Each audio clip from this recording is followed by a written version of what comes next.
அனைவருக்கும் வணக்கம். Welcome to evergreen guidance. First graduate scholarship.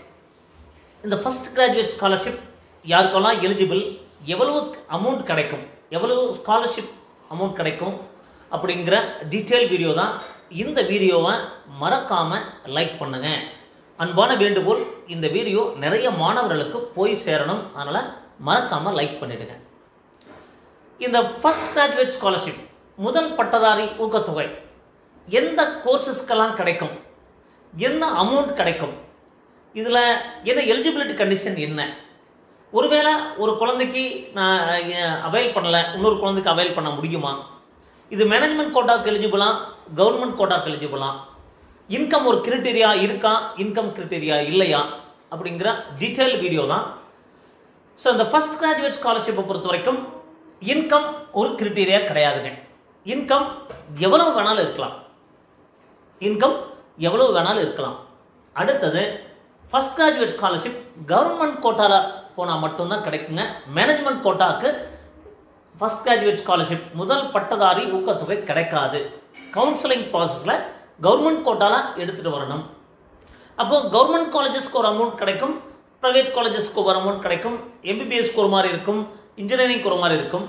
Professional கோர்சஸ்க்கு மட்டும்தான் கிடைக்குங்க. MBBS, BDS, engineering courses, agriculture, BVSc, BSMS, Siddha, Ayurveda, அந்த மாதிரி ப்ரொஃபஷனல் கோர்சஸ்க்கு மட்டும்தான் கிடைக்குங்க.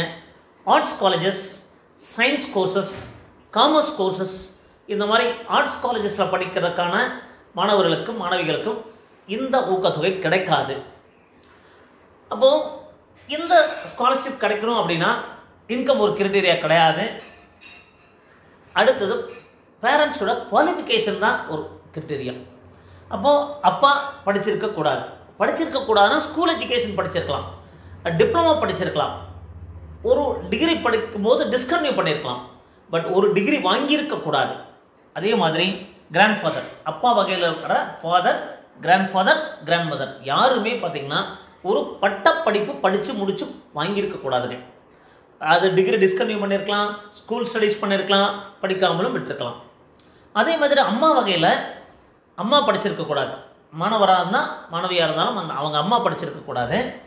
கிராண்ட் ஃபாதர், கிராண்ட் மதர் படிச்சிருக்கக்கூடாது. அப்படின்னா ஒரு பட்டப்படிப்பு படித்து முடிச்சிருக்கக்கூடாதுங்க. ஸ்கூல் எஜுகேஷன் படிச்சிருக்கலாம், டிப்ளமோ படிச்சிருக்கலாம், டிகிரி படிக்கும்போது டிஸ்கன்டினியூ பண்ணியிருக்கலாம். அடுத்தது, அந்த ஸ்டூடெண்ட்டுடைய பிரதர் சிஸ்டர், பிரதர் வீட்டில் இருந்தாலோ சிஸ்டர் வீட்டில் இருந்தாலோ, அண்ணன் தம்பி அக்கா தங்கை யாருமே ஒரு பட்டப்படிப்பை படித்து முடிச்சிருக்கக்கூடாது. இப்போ ஒரு கேள்வி வரும், இப்போ படிச்சுட்டு இருக்காங்க சார், ஒரு கோர்ஸ் ஆர்ட்ஸ் கோர்ஸ் படிச்சுட்டு இருக்காங்க அப்படின்னா இன்னொரு குழந்தைக்கு எலிஜிபிள். அது இந்த சைடும் டிகிரி படிக்கல, இந்த சைடும் டிகிரி படிக்கல, அந்த வீட்டில் ஒரு குழந்தை படிச்சுட்டு இருக்கு, ஒரு செகண்ட் இயர் படிச்சுட்டு இருக்கு. இன்னொரு குழந்தைக்கு ஃபர்ஸ்ட் கிராஜுவேட் ஸ்காலர்ஷிப் எலிஜிபிள். ஆனால் இப்போ ஆர்ட்ஸ் டிகிரி படிச்சுட்டு இருக்காங்க அப்படின்னா அவங்களுக்கு எலிஜிபிள். நீங்கள் ஒரு போனஃபைட் சர்டிஃபிகேட் அந்த காலேஜில் வாங்கி கொடுக்கணும். இப்போ இன்ஜினியரிங், மெடிக்கல் ஏதாவது ஒன்று ஒரு மேனேஜ்மெண்ட் கோட்டாவில் படிச்சுட்டு இருக்காங்க, ஃபர்ஸ்ட் கிராஜுவேட் ஸ்காலர்ஷிப் அவைல் பண்ணலை, படித்து முடிக்கலை, அவங்க பிரதரோ சிஸ்டரோ படித்து முடிக்கலை. அப்போது அவங்க என்ன பண்ணணும், அந்த கல்லூரியில் ஒரு போனஃபைட் சர்டிஃபிகேட், நாங்கள் முதல் பட்டதாரி ஊக்கத்தொகை நாங்கள் பெறலை அப்படின்னு ஒரு போனஃபைட் சர்டிஃபிகேட் வாங்கி கொடுத்தாங்க அப்படின்னா கண்டிப்பாக அவங்களுக்கு ஃபர்ஸ்ட் கிராஜுவேட் ஸ்காலர்ஷிப் கிடைக்குங்க.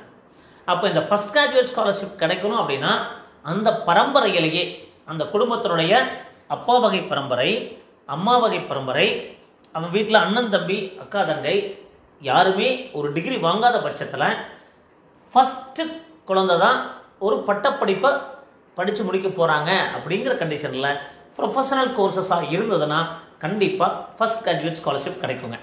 இந்த ஃபர்ஸ்ட் கிராஜுவேட் ஸ்காலர்ஷிப் எத்தனை வருஷம் கிடைக்கும் சார் அப்படின்னா, இன்ஜினியரிங் காலேஜஸில் படிக்கிறீங்கன்னா 4 இயர்ஸ் கிடைக்குங்க. அக்ரி படிக்கிறீங்க 4 இயர்ஸ் கிடைக்கும். அதே மாதிரி மெடிக்கல் படிக்கிறீங்கன்னா 4.5 இயர்ஸ் கிடைக்குங்க. ஏன்னா 4.5 years course duration, 1 year internship, 4.5 வருஷத்துக்கு கிடைக்கும். அப்போ கவர்மெண்ட் காலேஜஸில் கிடைக்குமானா கவர்மெண்ட் காலேஜஸ்லேயும் கிடைக்கும், ப்ரைவேட் காலேஜஸ்லேயும் கிடைக்கும். கவர்மெண்ட் காலேஜஸ்லேயும் கிடைக்கும், ப்ரைவேட் காலேஜஸ்லேயும் கிடைக்கும். ப்ரைவேட் காலேஜஸில் கவர்மெண்ட் கோட்டாவில் நீங்கள் செலக்ட் பண்ணி போயிருக்கணும். மேனேஜ்மெண்ட் கோட்டாவுக்கு நாட் எலிஜிபிள் அப்படிங்கிறத மீண்டும் புரிஞ்சுக்குங்க. இன்ஜினியரிங்கை பொறுத்த வரைக்கும் டியூஷன் ஃபீஸில் 50% கிடைக்குங்க. ஒரு சில கோர்சஸ் அக்ரிடேட் கோர்சஸ் நான் அக்ரிடேட் கோர்சஸ் அந்த மாதிரி டியூஷன் ஃபீஸ் 50,000 இருந்தது அப்படின்னா உங்களுக்கு எவ்வளோ கிடைக்கும்னா 25,000 கிடைக்குங்க. 25,000 ஸ்காலர்ஷிப் கிடைக்கும். இப்போ டியூஷன் ஃபீஸ் 55,000 இருந்தது அப்படின்னா 27,500 கிடைக்கும். அப்போ இன்ஜினியரிங் படிக்கிறதுக்கு 25,000 அல்லது 27,500 கிடைக்கிறதுக்கு வாய்ப்புகள் இருக்குங்க. பிடிஎஸை பொறுத்த வரைக்கும் 40,000 to 50,000 கிடைக்கிறதுக்கு வாய்ப்பு இருக்குது. பொதுவாகவே ப்ரைவேட் காலேஜஸில் டியூஷன் ஃபீஸில் 50% கிடைக்கும். அப்போ எம்பிபிஎஸை பொறுத்த வரைக்கும் டியூஷன் ஃபீஸ் 4.5 lakhs இருக்குது. 2.5 lakhs கிடைக்குமானா கிடைக்காதுங்க. என்ன நாம்ஸ் அப்படின்னா எம்பிபிஎஸை பொறுத்த வரைக்கும் 1.25 lakhs கிடைக்குங்க. 1.25 lakhs into 4.5 years 4.5 வருஷத்துக்கு கிடைக்குங்க. பிஏ பொறுத்த வரைக்கும் 4 வருஷத்துக்கு கிடைக்கும். அப்போ இது யாருக்கு டைரெக்டாக அக்கௌண்ட்டுக்கு அனுப்புவாங்களா காலேஜுக்கு அனுப்புவாங்கன்னா காலேஜுக்கு தான் அனுப்புவாங்க. இதில் ஒரு சந்தேகம் வரும். நான் ஃபஸ்ட் இயர் ஜாயின் பண்ணுறேன் சார், ஃபஸ்ட் இயர் ஜாயின் பண்ணும்போது இந்த அமௌண்ட்டை கழிச்சிட்டு வாங்கிக்குவாங்களான்னா ஒரு சில கல்லூரியில் வாங்குவாங்க. எம்பிபிஎஸை பொறுத்த வரைக்கும் மோஸ்ட்லி அவங்க வந்து ஃபஸ்ட் இயரில் கட்ட சொல்லிடுவாங்க. வருஷ கடைசியில் கவர்மெண்ட் கொடுத்ததுக்கப்புறம் அதை நீங்கள் ரீஃபண்ட் பண்ணிக்கலாம். ரீஃபண்ட் அந்த கல்லூரியில் கொடுத்துருவாங்க. அப்போது ஜாயின் பண்ணும்போது மேக்ஸிமம் கல்லூரியில் கட்ட சொல்லுவாங்க. இன்ஜினியரிங்கை பொறுத்த வரைக்கும் ஒரு சில கல்லூரியில் வேண்டான்னு சொல்லிட்டு கடைசியில் கவர்மெண்ட்லேருந்து வந்ததுக்கப்புறம் அட்ஜஸ்ட் பண்ணிக்குவாங்க. ஸோ அதே மாதிரி அக்ரிகல்ச்சர் எம்பிபிஎஸ்சில் கவர்மெண்ட் காலேஜஸில் படிக்கிறீங்கன்னா டியூஷன் ஃபீஸில் 50% கிடைக்குங்க. ஜென்ரலாக டியூஷன் ஃபீஸில் 50% கிடைக்கும். ஸோ ப்ரைவேட் காலேஜை பொறுத்த வரைக்கும் 1.25 lakhs கிடைக்கும். இன்ஜினியரிங்க்கு 25,000 27,500 இந்த மாதிரி கிடைக்கும். அக்ரிகல்ச்சருக்கும் கிடைக்குங்க. அதே மாதிரி பிடிஎஸ்சி வெட்டினரி சயின்ஸுக்கும் கிடைக்கும். அதே மாதிரி பிஎஸ்எம்எஸ் ஹோமியோ எல்லாமே எலிஜிபிள் தான். ப்ரொஃபஷனல் கோர்சஸ்க்கு எல்லாமே எலிஜிபிள் தான். அப்போது இந்த ஸ்காலர்ஷிப்பை பொறுத்த வரைக்கும் முதல் பட்டதாரி ஊக்கத்தொகையை பொறுத்த வரைக்கும் அந்த குடும்பத்தில் ஃபஸ்ட்டு பட்டதாரியாக இருக்கிற மாதிரி இருக்கணும். ப்ரொஃபஷனல் கோர்ஸில் பட்டதாரியாக இருக்கணும்.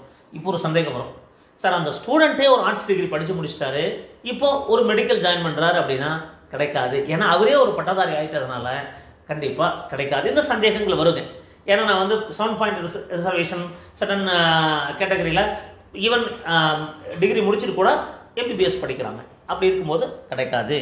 அப்போது இந்த மாதிரி இந்த ஸ்காலர்ஷிப் டெஃபினட்டாக நிறைய குழந்தைகளுக்கு வாழ்க்கையில் ஒரு ப்ரொஃபஷனல் கோர்ஸ் படிக்கிறதுக்கு ஹெல்ப்ஃபுல்லாக இருக்கிறதுனால இந்த ஸ்காலர்ஷிப் சம்மந்தமாக உங்களுக்கு சந்தேகம் இருந்தால் தாராளமாக எங்களை காண்டாக்ட் பண்ணி கேட்கலாம்.